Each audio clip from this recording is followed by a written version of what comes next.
Hello folks, I'm still working on the next episode of Ulfürst Overthinks, but I'm going to try and roll out a shorter video once a week so that you aren't all kept waiting a full month between videos.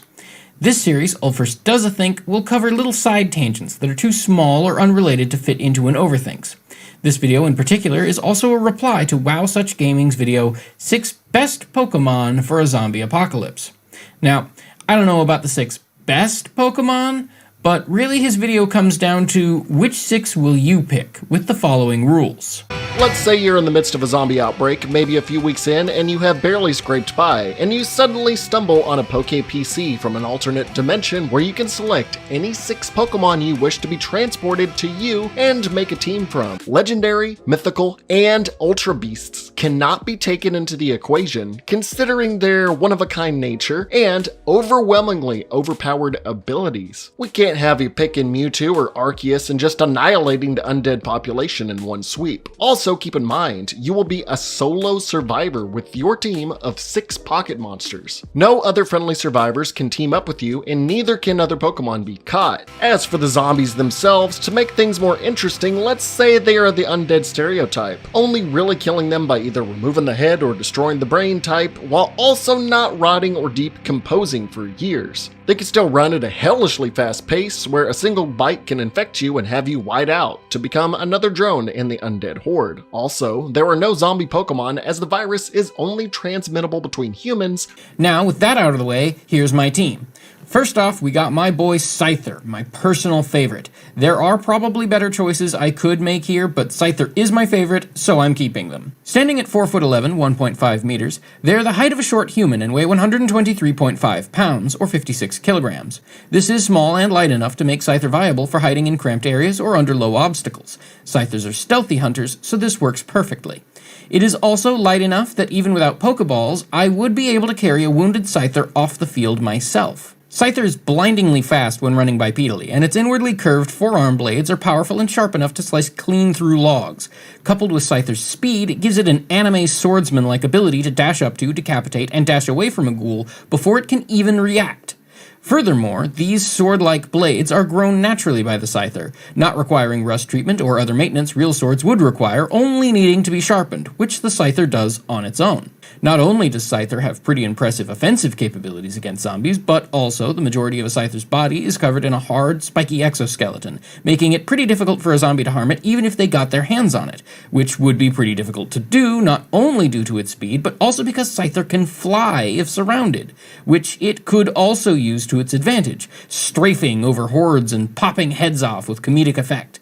Scythers are also communal creatures, which usually operate in swarms led by a swarm leader. This tells me 2 things. 1, Scythers understand teamwork and hierarchy. 2, Scythers' dietary needs must not be very high in order to support a large population of Scythers in the same region without depleting their food resources. This is further supported by the design inspiration for Scyther being a praying mantis and some reptilian traits. Neither mantids nor lizards need to eat much or often. In fact, I did the math, and if Scyther had the same dietary needs as a mantis, they would only need to eat about 7 pounds of food every 2 to 4 days, and be able to survive for up to 6 weeks without feeding at all. Your average person eats around 3 to 4 pounds of food in a day, so Scyther would need to eat only about as much as I do. Obviously a powerful combative ally, the main weakness of Scyther is they lack hands. The wings on a Scyther would also make wearing a backpack difficult, so Scyther won't be able to help me carry items or supplies, and will only be able to assist me by fighting things for me. Next up, we've got Greninja. Standing at the exact same height as Scyther, but weighing only 88.2 pounds or 40 kilograms, I can even easier carry a wounded Greninja. Not only this, but as its name would imply, Greninja is an incredibly stealthy and quick Pokemon, again, similar to Scyther. But, unlike Scyther, the Greninja can quickly decapitate a zombie before it can even react. With water! Greninja can produce water and is basically a waterbender, able to create edged weapons from compressed water, including katanas and huge shurikens, both of which are able to split metal with ease. Defensively, the Greninja would be weaker than Scyther, as its soft amphibian skin would be susceptible to bites and it's unable to fly. Although, it can climb walls, which somewhat makes up for the lack of flight. A Greninja would be able to scale a wall and lawnmower zombie heads off with its shurikens. Still, the best perks of the Greninja over the Scyther are A, it has hands! Greninja can actually help me carry and use items.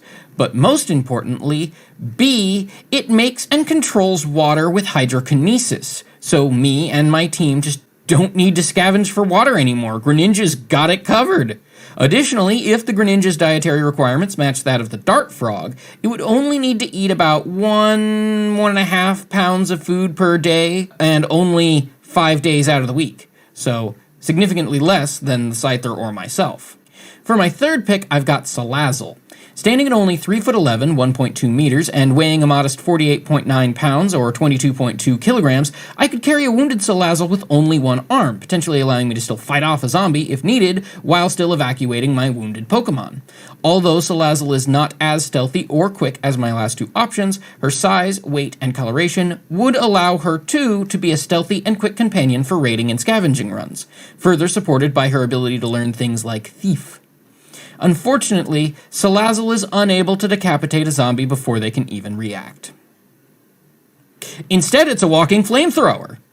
Defensively, the Salazal lacks any armor and is just as biteable as Greninja, but slower and less sneaky. But also, like Greninja, Salazal is able to climb walls, which can keep her safe in much the same way as Greninja, just immolating any nearby zombie from its hopefully not wooden wall instead of decapitating them. Salazal also has hands, and would be able to help me carry or use tools. However, her size would limit how much she could carry, but most importantly, she creates infinite fire. Now, I hear you ask. I do hear you. You think I can't, but I can. And what I hear you asking me is, why go with the tiny squishy salamander girl and not a big badass Charizard? Well, for one, Charizard is not very sneaky. Also, if their tail goes out, it dies. That's just an enormous liability. A Charizard is also an enormous animal and would likely require a pretty hefty amount of food. Salazal, on the other hand, based on the dietary needs of the Japanese firebelly newt, would only need to eat around half a pound of food every other day. Not only this, but where most any fire-type Pokemon can provide me with infinite fire, Salazal also provides me with infinite toxin.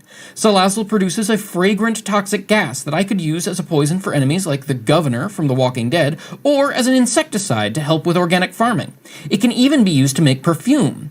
In a world without modern chemical processing plants or hygiene supplies, insecticide and perfume might both be greatly appreciated and tradable commodities to communities of survivors.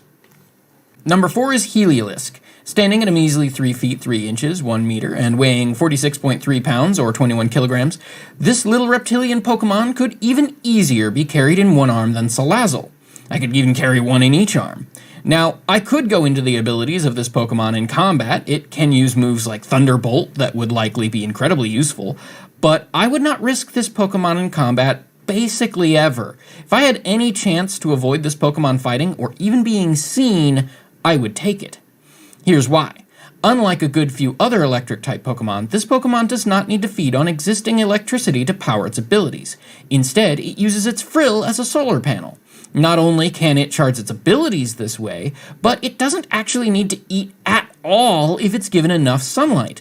Now, what really takes this up to the next level is this. The Heliolisk is able to power anywhere between an entire skyscraper to a whole city, according to the Pokedex.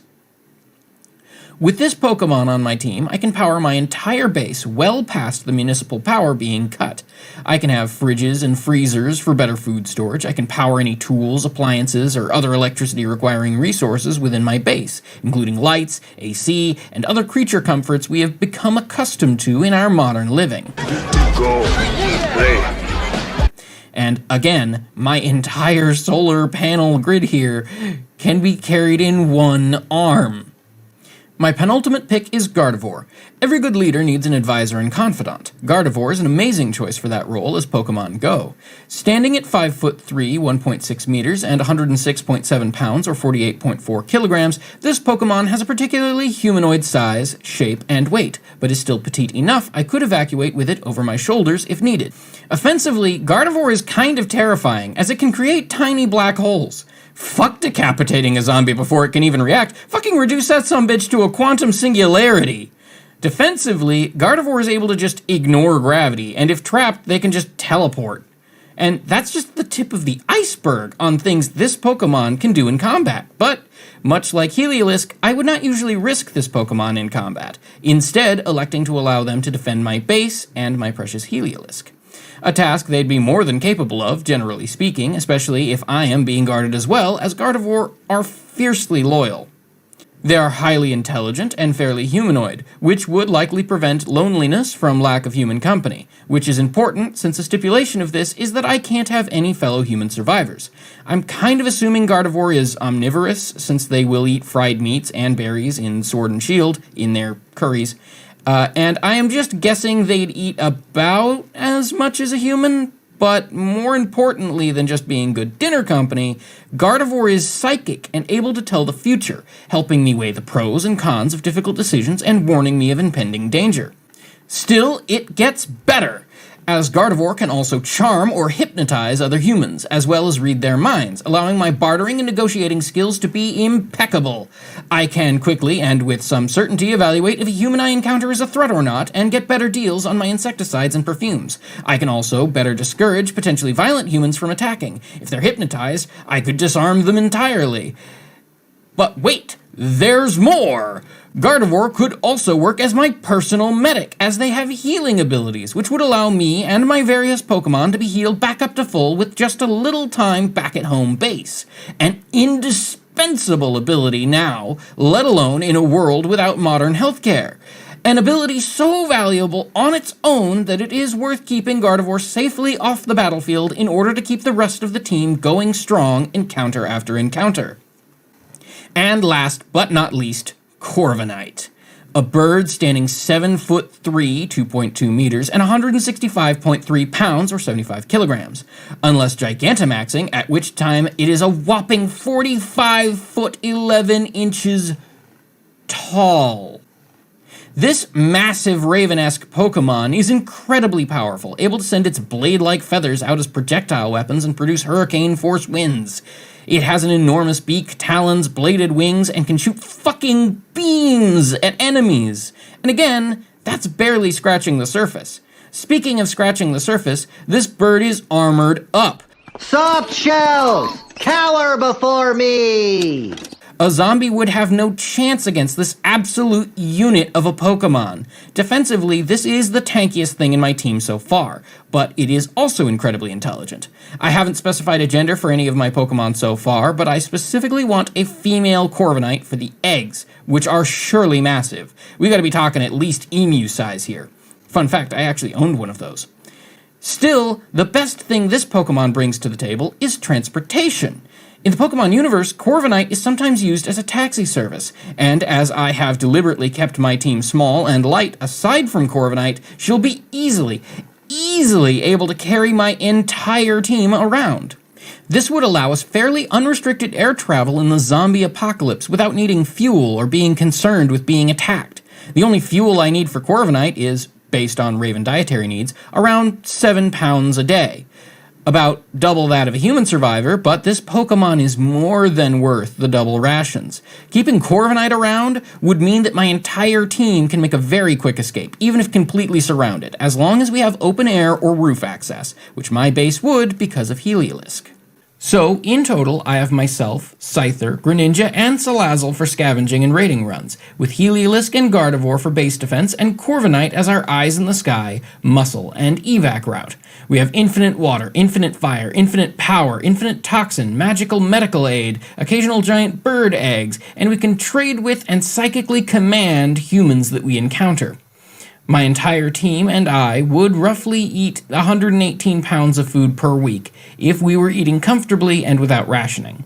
Which may sound like a lot. It is a whopping 236 cans of soup in a single week, but a team of 7 human survivors would go through 171 pounds of food in the same time frame and in the same conditions. Still, this might sound like a prohibitively high requirement. How am I supposed to find 236 cans of soup a week for the rest of my life? I don't need to.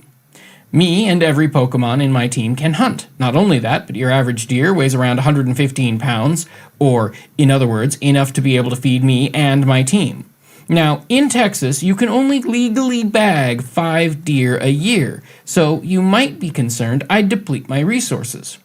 Well, with the fewer people around, the animals we hunt would be able to reach higher numbers than now. But, to make that even better, I wouldn't be hunting deer.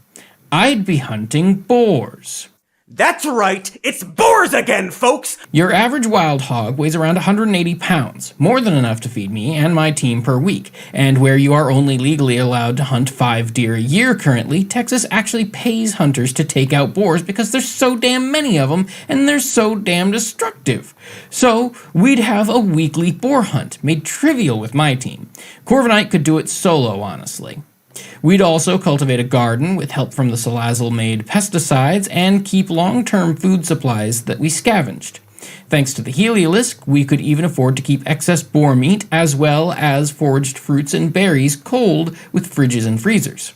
As a nice side bonus, even if Corvinite was for some reason unavailable, all of my Pokemon are also quite capable of handling water crossings just fine. Heliosk can run on water, Gardevoir can ignore gravity, Salazal and Greninja are amphibious, and Scyther can fly. And that about covers my 6 Pokemon team to survive the zombie apocalypse with. Hope everyone enjoyed this silly hypothetical. Thanks again to WowSuch Gaming for bringing the idea to my mind. Until next time, stay calm, stay safe, and take care. Gardevoir is an amazing choice for that role as Pokemon Go, standing... I just realized, as Pokemon Go.